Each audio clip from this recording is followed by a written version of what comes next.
Hello guys, welcome back to my YouTube channel Standout Classes. So in the last video we have completed till आपका Hindu family तक हमने कर लिया था, joint Hindu family business. उससे पहले मैंने आपको सोल प्रोप्राइटरशिप पूरा पढ़ा दिया था. Now today we are going to start next form of business which is partnership.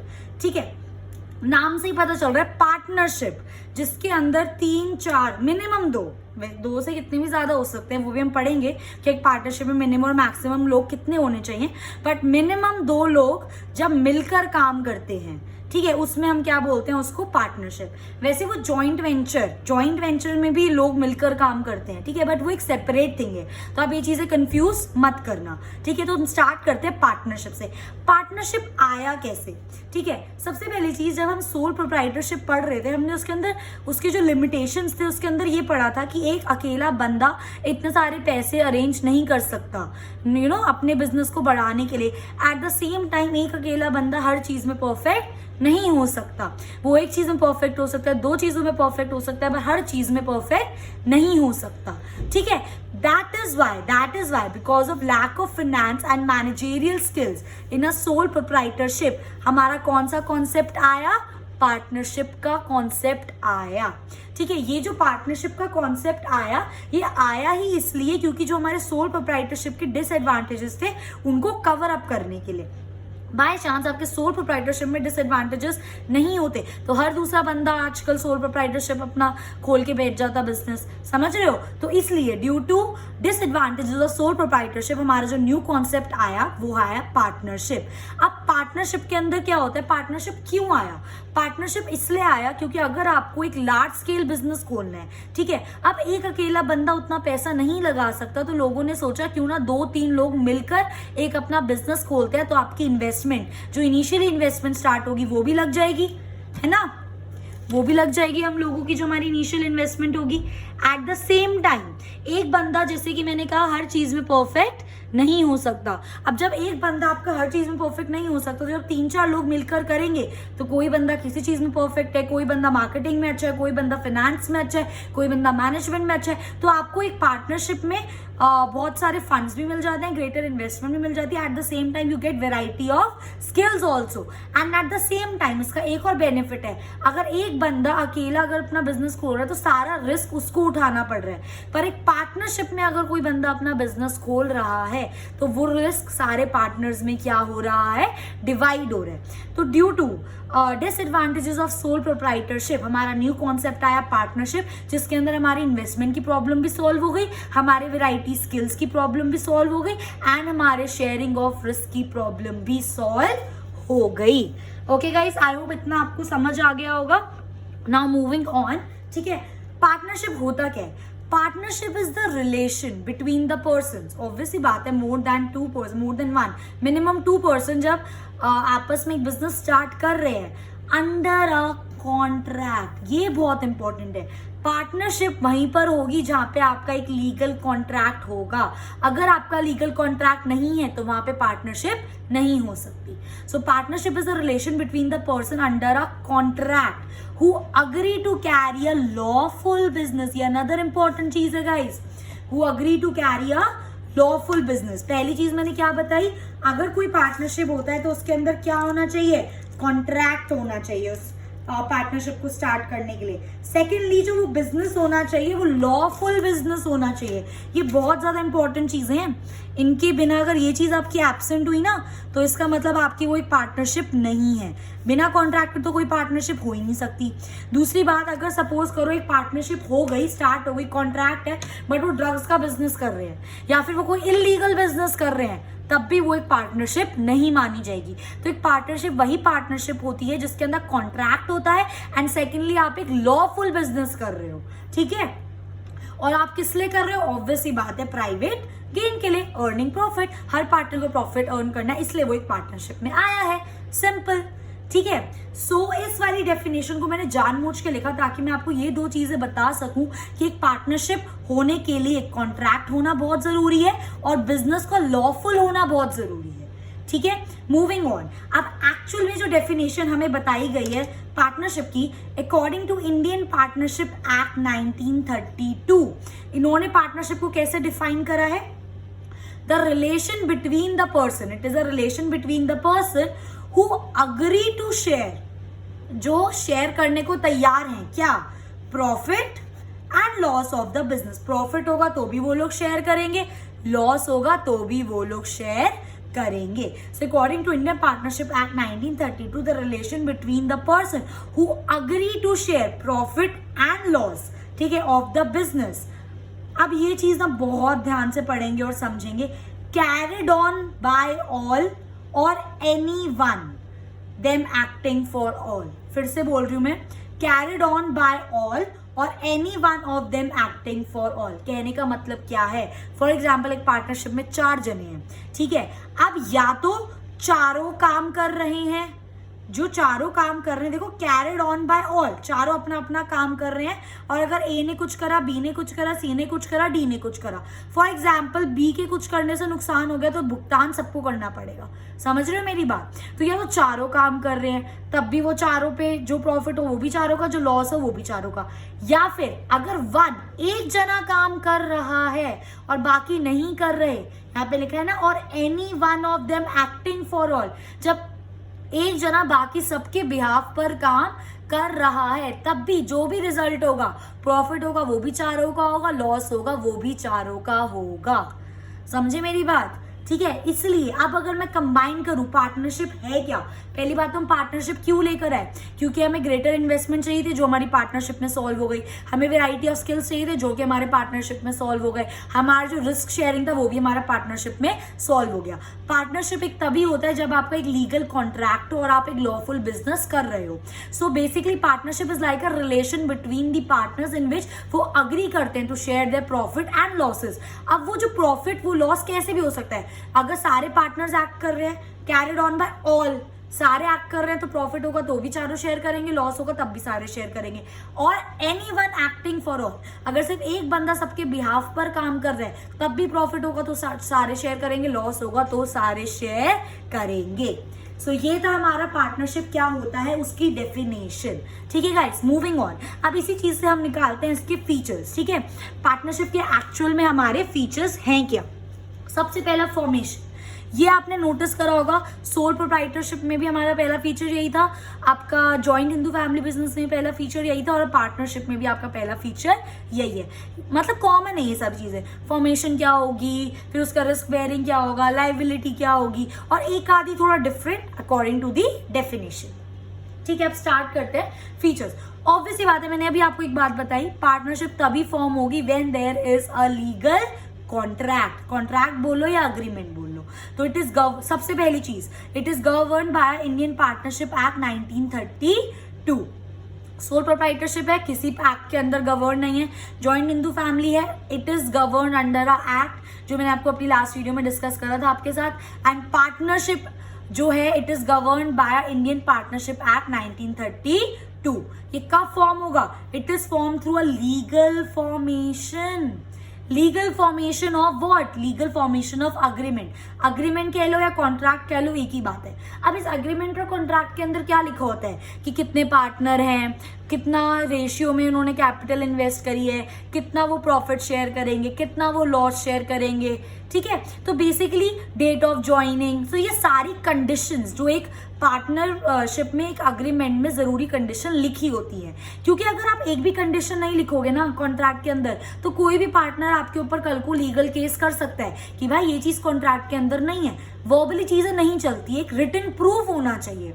जब भी आप 2, 3, 4 जने मिलकर एक बिजनेस करते हैं तो रिटन प्रूफ होना चाहिए हर चीज को, और वो रिटन प्रूफ क्या होता है, ये एक लीगल कॉन्ट्रैक्ट एग्रीमेंट। ठीक है, जिसके अंदर सारी चीजें मेंशन्ड होती है ताकि कोई कल को आकर आपके ऊपर कोई केस या कोई चीज क्लेम नहीं कर सकता।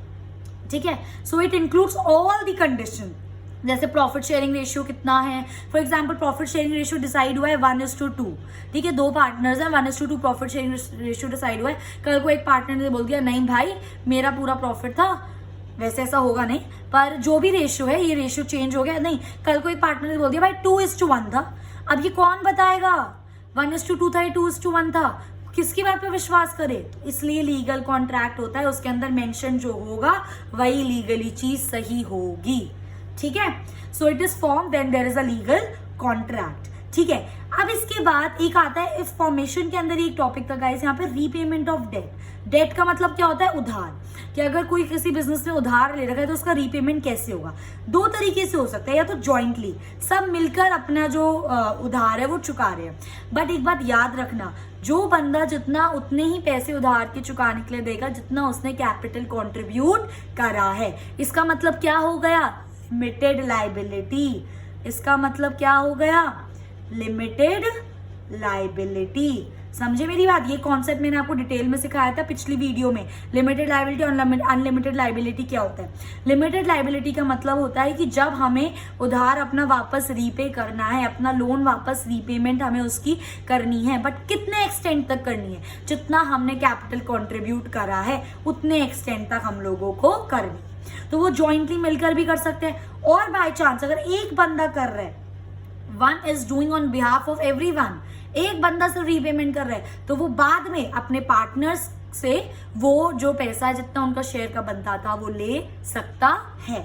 इसलिए मैंने लिखा है जॉइंटली अगर वो रीपेमेंट कर रहे हैं तो in the share of their capital contributed, जितना उन्होंने कैपिटल कॉन्ट्रीब्यूट करा उतना ही परसेंट उनको लोन का भी रीपेमेंट करना पड़ेगा। और अगर कोई बंदा इंडिविजुअली कर रहा है, one on behalf of everyone, such partners can recover it later from other, दूसरों से ले सकता है एज पर दी अग्रीमेंट। समझे मेरी बात? तो ये तो थी हमारी फॉर्मेशन की बात। अब आ जाओ रिस्क। 4-5 पार्टनर्स हैं एक बिजनेस के अंदर, तो रिस्क भी तो सब इक्वली उठाएंगे। So profit and loss are shared in the agreed ratio. Profit होगा तो भी अगर 1:2 है तो 1:2 के रेशियो में शेयर होगा, लॉस होगा तो भी वो 1:2 के रेशियो में ही शेयर होगा।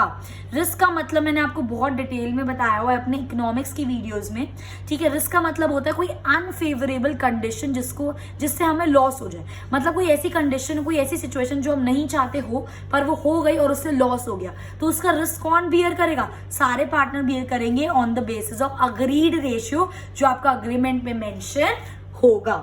आई होप ये चीज आपको समझ आ रही है, ठीक है। नेक्स्ट आता है हमारा decision making and control. Sole proprietor में decision making was in the hand of whom, एक अकेला बंदा। जॉइंट हिंदू फैमिली में करता, जो उस फैमिली का हेड होता है उसके पास ही सारी डिसीजन मेकिंग पावर। पार्टनरशिप में decision making and control is in the hand of all the partners. सारे पार्टनर्स का इक्वल अपना ओपिनियन रखने का राइट है इन डिसीजन making.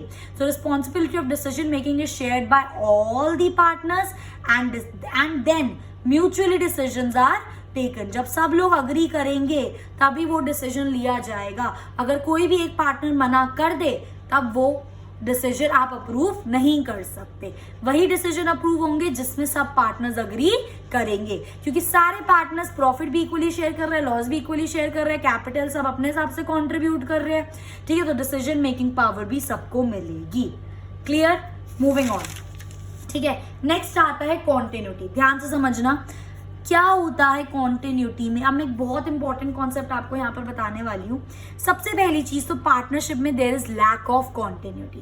कहने का मतलब क्या है? फॉर एग्जाम्पल 4 पार्टनर्स हैं, अब इन 4 पार्टनर्स में से किसी एक पार्टनर की डेथ हो जाती है, या एक पार्टनर का एक्सीडेंट हो जाता है, या वो इंसॉल्वेंट हो जाता है, बैंक करप्ट हो जाता है, ठीक है, कोई भी, या वो रिटायर हो जाता है, ठीक है। तो वो जो पर्टिकुलर अग्रीमेंट है ना, जो पहला अग्रीमेंट जो 4 पार्टनर का था वो बंद हो जाएगा। मतलब that particular agreement will come to an end. समझ गए? इसलिए जो पर्टिकुलर अग्रीमेंट पर्टिकुलर बिजनेस था वो तो बंद हो गया, क्योंकि एक पार्टनर चला गया ना आप में से, और अग्रीमेंट में लिखा है 4 पार्टनर का शेयर है, तो वो चीज तो बंद हो गई। इसलिए यहां पर लिखा है lack of continuity due to any partner's death, retirement, insolvency, ठीक है। अब जो बाकी के 3 पार्टनर बचे, या तो वो चाहे तो अपना बिजनेस बंद कर सकते हैं, एक पार्टनर चला गया उनका, या फिर वो उस बिजनेस को कंटिन्यू कर सकते हैं, पर सिर्फ तब जब वो एक न्यू अग्रीमेंट अपना लीगल अग्रीमेंट बनवाएंगे, ठीक है। तो इसमें ये एक सोचने वाली बात है कि जो बिजनेस है वो तो बंद नहीं हुआ मेरा, वो तो डिपेंड कर रहा है 3 जो बचे थे पार्टनर्स पे कि वो चलाए या ना चलाए। वो चाहते तो वो बिजनेस चला सकते थे, बट जो आपका लीगल कॉन्ट्रैक्ट था वो आपका बंद हो गया। जो पहला जब 4 जने थे, जो मेरा लीगल कॉन्ट्रैक्ट था वो मेरा it came to an end, क्योंकि मेरा एक पार्टनर चला गया, ठीक है। अब वो इन 3 पार्टनर्स पे डिपेंड करता है कि वो अपना बिजनेस आगे कंटिन्यू करना चाहते हैं, नहीं चाहते, और अगर वो कंटिन्यू करना चाहते हैं तो उनको एक न्यू लीगल अग्रीमेंट बनवाना पड़ेगा। और जहां पे आपका न्यू लीगल अग्रीमेंट बन गया मतलब वहां पे आपकी न्यू पार्टनरशिप स्टार्ट हो गई। न्यू पार्टनरशिप स्टार्ट हो गई मतलब पुरानी पार्टनरशिप एंड हो गई। That is why it is written here that there is lack of continuity. I hope ये चीज समझ आ गई, ये चीज ध्यान रखना, ठीक है। देखो मैंने यहाँ पे लिखा है however remaining partners can continue only, सिर्फ तब if they get into a new agreement, ठीक है। ये एक बहुत इंपॉर्टेंट चीज थी, आपको पता होनी चाहिए। नेक्स्ट आता है हमारा number of partners. Minimum number कितने होने चाहिए? 2। मैक्सिमम कितने पार्टनर हो सकते हैं? 100। बट आज के रीसेंट डेट के हिसाब से हमारे मैक्सिमम पार्टनर कितने हो सकते हैं? सिर्फ 50। मतलब मिनिमम 2 पार्टनर, मैक्सिमम 50 पार्टनर, ठीक है। अब उसके बाद एक और टॉपिक आता है इसके अंदर, mutual agency, which is again a important topic, ध्यान से सुनना, ठीक है। Every partner is both agent also and principal also. इस बात का मतलब क्या है कि एक जो जितने भी पार्टनर हैं आपके एक उसके अंदर पार्टनरशिप के अंदर, वो एजेंट भी हैं और वो प्रिंसिपल भी हैं। इसका मतलब डेफिनेशन से रिलेटेड है, ध्यान से सुनना मैं क्या बोल रही हूँ। हर पार्टनर एजेंट इसलिए है because as he is representing all, and principal इसलिए because other decisions are also binded on him. ध्यान से सुनो, वो एजेंट, हर एक पार्टनर एजेंट इसलिए है क्योंकि अगर कोई 4 जने हैं, अगर कोई ये डिसीजन ले रहा है ऑन बिहाफ ऑफ एवरीवन, तो इसका मतलब ये रिप्रेजेंट कर रहा है सबको, इसलिए वो एजेंट हो गया। अब वो ये भी कर सकता है, ये भी कर सकता है, ये भी कर सकता है, ये भी कर सकता है, तो इसलिए हर एक पार्टनर क्या है? एजेंट है। क्यों? क्योंकि डेफिनेशन में लिखा है 1 partner can act for all, एक जना सबके बिहाफ पर कर सकता है, ठीक है। सेकेंडली, वो प्रिंसिपल क्यों है? प्रिंसिपल वो इसलिए क्योंकि जो डिसीजन इसने लिया उसका जो भी कॉन्सिक्वेंस होगा वो सबको फेस करना पड़ेगा। जो डिसीजन ये लेगा उसका कोई भी कॉन्सिक्वेंसेस होगा वो सबको फेस करना पड़ेगा। समझ रहे हो मेरी बात? तो एक पार्टनर अगर कोई भी डिसीजन लेता है, it is binded on each and every other partner, so other decision are also binded on him. अगर वो एक डिसीजन ले रहा है, उसका जो डिसीजन है वो सब पे बाइंडेड है, तो अगर कोई और डिसीजन ले रहा है तो उसका जो डिसीजन का रिजल्ट होगा वो भी तो इस पर बाइंडेड होगा। समझे मेरी बात? तो एक जो पार्टनर होता है, वो सारे पार्टनर हमारे एजेंट भी होते हैं, हमारे प्रिंसिपल भी होते हैं। क्योंकि वो जो एजेंट क्यों है? क्योंकि वो सबको रिप्रेजेंट करता है, सबके भी आप पर डिसीजन ले सकते हैं। और वो प्रिंसिपल क्यों होते हैं? क्योंकि जो भी डिसीजन लिया जाएगा वो लेंगे तो सब पे बाइंडेड होगा, और कोई और लेगा तो वो उस पर भी बाइंडेड होगा, ठीक है। तो ये दोनों एक इंपॉर्टेंट कॉन्सेप्ट है, continuity and mutual agency. So this was all about the features of partnership. अब हम स्टार्ट करते हैं इसके डीमेरिट्स, ठीक है। पहले मेरिट्स देन डीमेरिट्स, ठीक है। मेरिट्स मतलब एडवांटेजेस क्या है पार्टनरशिप स्टार्ट करने के। सबसे पहली बात, it is very easy information and closure. आप एक लीगल एग्रीमेंट बनवाओगे, आप अपना पार्टनरशिप स्टार्ट कर सकते हो, उसमें कोई रॉकेट साइंस नहीं है, कोई इतना बड़ा लंबा चौड़ा प्रोसेस नहीं है। सिमिलरली अगर आपका लीगल एग्रीमेंट बंद हो जाता है तो आपकी जो पार्टनरशिप है वो एंड हो जाएगी। Simply it can be easily form by getting into a legal agreement, simple. Next पर आ जाओ, balance decision making. There is always a balance decision making. ऐसा क्यों होता है? क्योंकि अगर मैंने 4 पार्टनर्स लिए हैं, अब देखो एक बंदा तो हर चीज में परफेक्ट नहीं हो सकता, बट 4 अलग अलग जने हैं तो किसी एक चीज में तो परफेक्ट होंगे ना। तो जो बंदा जिस एरिया में परफेक्ट होता है वो उस एरिया को संभालता है, ठीक है। वो अगर उस एरिया को संभालता है, उस एरिया का एक्सपर्टाइज है वो, ठीक है, उसको उस एरिया का पर्टिकुलर एक्सपीरियंस है, तो एक डिसीजंस जो लिए जाएंगे उस पर्टिकुलर एरिया से वो बंदा लेगा जो कि बेस्ट पॉसिबल डिसीजन होगा एक पार्टनरशिप फर्म के लिए, ठीक है। तो बैलेंस रहता है डिसीजन मेकिंग। ये इसके पछड़ों में नहीं पड़ता, ये इसके सिचुएशन में नहीं पड़ता, ये इसके सिचुएशन में नहीं पड़ता, क्योंकि इसको पता है कि ये फाइनेंस में बेस्ट है तो इसको डिसीजन लेने दो ना, इसको नॉलेज ही नहीं है इसकी। इनको पता है कि ये मार्केटिंग में बेस्ट है तो इसको मार्केटिंग का काम करने देते हैं। तो एक तरह से बैलेंस चलता है ये, समझे मेरी बात? Moving on, more funds. ये तो मैंने स्टार्टिंग में ही पढ़ाया था। सोल प्रोप्राइटर का डिसएडवांटेज क्या था? फंड्स इतने अरेंज नहीं हो पाते थे। तो अगर आप एक पार्टनरशिप स्टार्ट करते हो, more partner more funds, capital is contributed by number of partners, तो ये इसका हो गया एक merit. Next, sharing of risk and secrecy, ठीक है। कोई भी अगर वो लोग प्रॉफिट शेयर कर रहे हैं तो अगर कुछ लॉस होगा तो लॉस भी तो वही लोग शेयर करेंगे। So risk is shared by all. कोई बर्डन हो, कोई स्ट्रेस हो, it is all shared by each and every partner in a partnership, ठीक है, नेक्स्ट आता है सीक्रेसी। सीक्रेसी का यहाँ पर मतलब क्या है guys, just like sole proprietorship, partnership को भी कोई लीगल ऑब्लिगेशन नहीं है कि उनको अपने अकाउंट्स को पब्लिश करना है, कोई लीगली उन पे ऑब्लिगेशन नहीं है, वो चाहे तो कर सकते हैं, वो नहीं चाहे तो वो ना करें, ठीक है। So partnership is not required to publish its account, that's why जो भी कोई इंपॉर्टेंट चीज हो, ठीक है, कुछ भी अगर इंपॉर्टेंट इन्फॉर्मेशन हो उनको बाहर ना शेयर करनी तो वो इजीली अपना सीक्रेटली उसको रख सकते हैं। आ गई मेरी बात समझ? Hence they are able to maintain confidentiality mean secrecy of information.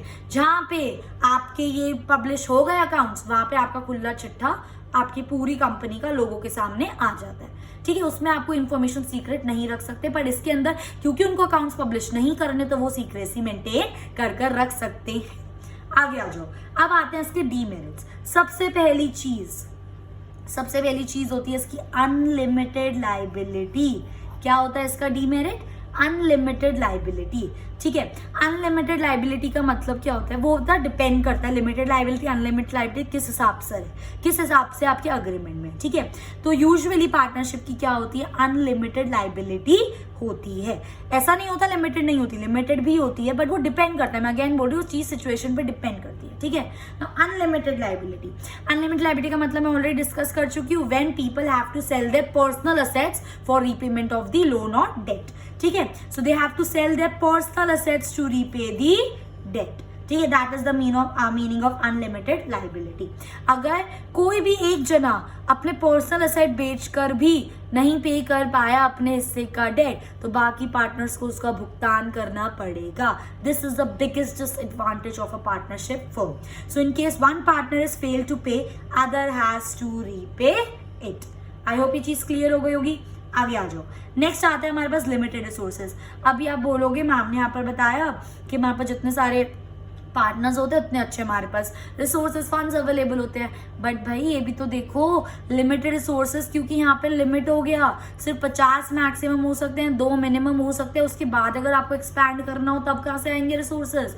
That's why it is limited resources, because there is restriction on number of partners, resources are also limited, ठीक है। नेक्स्ट आता है आपका पॉसिबिलिटी ऑफ कॉन्फ्लिक्ट। ये एक natural सी बात है जहाँ पे 4-5 जने अलग अलग माइंडसेट, डिफरेंट माइंड्स एक साथ काम करेंगे और एक जने का जो डिसीजन होगा वो सब पे बाइंडिंग होगा, ठीक है। तो अगर कोई बंदा अग्री नहीं कर रहा एक चीज से, कोई डिसीजन अप्रूव तभी होगा ना जब चारों अग्री करेंगे, म्यूचुअल डिसीजन मेकिंग होगी। कोई बंदा नहीं करेगा तो वो आपका डिसीजन पास नहीं हो सकता, डिसीजन पास नहीं होगा, कॉन्फ्लिक्ट होने के पूरे चांसेस होंगे। So as decision making authority shared, so difference in opinion may lead to conflict also, क्योंकि एक जने का दूसरे पे बाइंडिंग होता है, तो अगर इसने कुछ डिसीजन गलत लिया तो ये भी तीनों इफेक्ट होंगे, ये तीनों इफेक्ट होंगे तो लड़ाई तो होगी यार, ठीक है। नेक्स्ट पर आ जाओ, ठीक है, and it will definitely create a problem.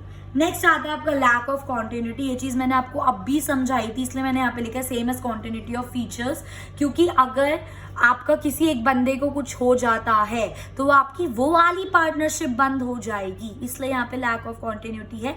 आप चाहो तो अपना बिजनेस कंटिन्यू कर सकते हो, बट एक न्यू पार्टनरशिप अग्रीमेंट के साथ। तो देखा जाए तो कायदे से पुराना बिजनेस तो बंद हो गया ना, पुरानी पार्टनरशिप तो एंड हो गई ना, न्यू पर आ गए हम लोग, ठीक है। तो that is why it is lack of continuity. Next is your lack of public confidence, क्योंकि पार्टनरशिप फर्म अपने जो अकाउंट्स होते हैं उनको पब्लिश नहीं करते, तो लोगों को, पब्लिक को एक्चुअल में पता नहीं चलता कि जो कंपनी है वो कितनी सॉलिड है या वो कितनी खोखली है अंदर से, ठीक है। So as do not publish its accounts, therefore it becomes difficult for public to get the true financial position of the company, ठीक है। बोली हुई बातों पे आजकल कोई विश्वास नहीं करता, तो इसलिए लोग कम ही विश्वास करते हैं, ठीक है। That's why there is lack of public confidence. I hope guys this video was helpful for you. If you like my video, please do like, share and subscribe, and thank you for watching. I'll be continuing with the chapter in my coming videos, so don't forget to hit the bell icon. Thank you.